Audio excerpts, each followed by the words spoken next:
بسم الله الرحمن الرحيم. الرحمن علم القرآن خلق الإنسان علمه البيان. الشمس والقمر بحسبان والنجم والشجر يسجدان. والسماء رفعها ووضع الميزان ألا تطغوا في الميزان وأقيموا الوزن بالقسط ولا تخسروا الميزان.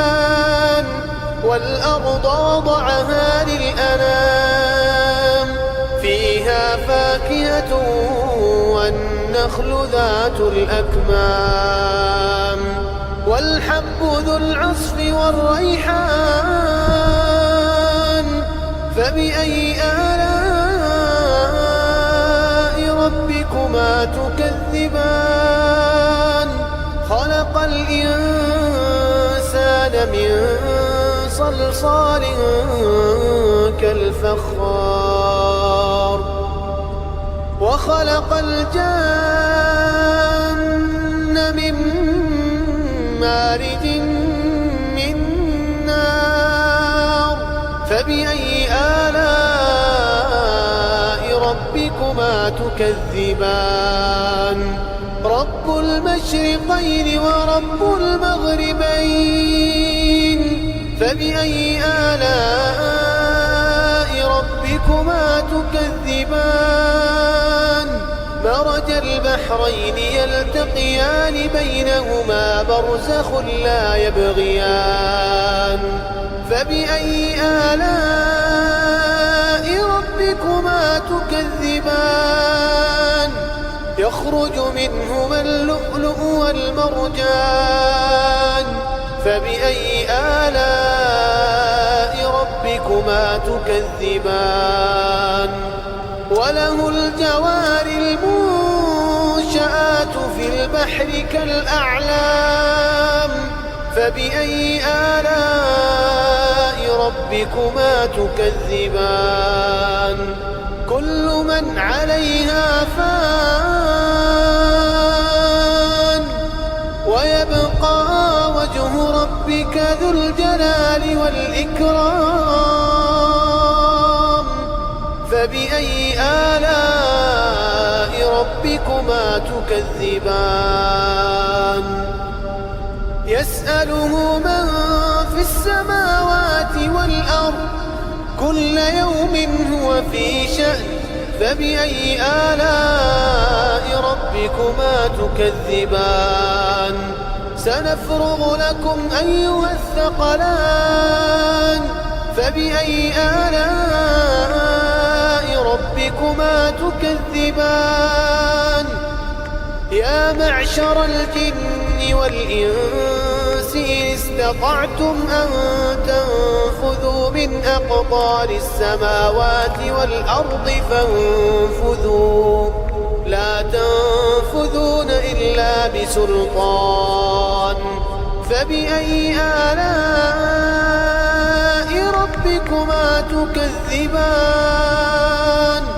يرسل عليكما شواظ من نار ونحاس فلا تنتصران.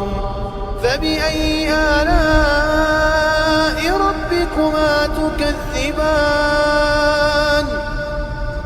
فإذا انشقت السماء فكانت وردة كالدهان.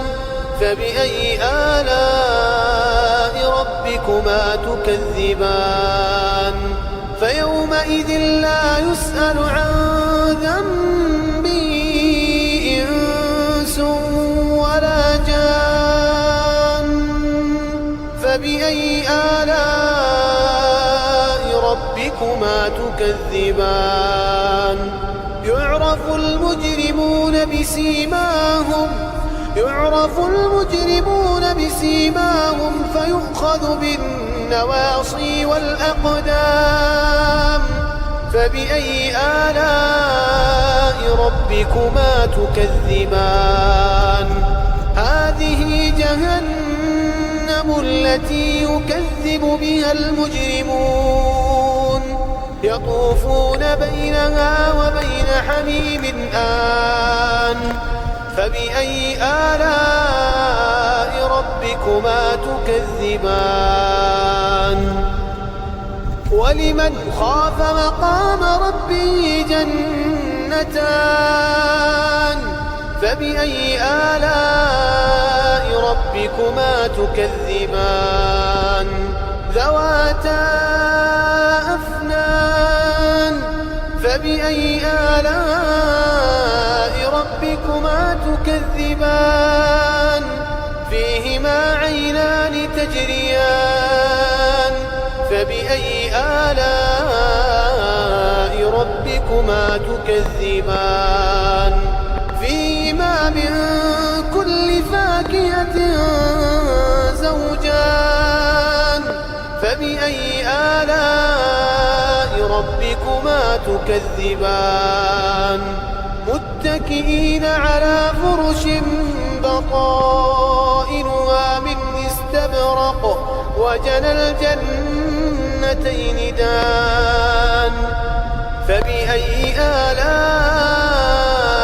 ربكما تكذبان فيهن قاصرات الطرف لم يطمثهن إنس قبلهم ولا جان فبأي آلاء ربكما تكذبان كأنهن الياقوت والمرجان فبأي آلاء ربكما تكذبان هل جزاء الإحسان إلا الإحسان فبأي آلاء ربكما تكذبان ومن دونهما جنتان فبأي آلاء ربكما تكذبان مدهامتان فبأي آلاء ربكما تكذبان فيهما عينان نضاختان فبأي آلاء ربكما تكذبان فيهما فاكهة ونخل ورمان فبأي آلاء ربكما تكذبان فيهن خيرات حسان فبأي آلاء ربكما تكذبان حور مقصورات في الخيام فبأي آلاء ربكما تكذبان لم يطمثهن إنس قبلهم ولا جان فبأي آلاء ربكما تكذبان متكئين على رفرف خضر وعبقري حسان فبأي آلاء ربكما تكذبان تبارك اسم ربك ذي الجلال والإكرام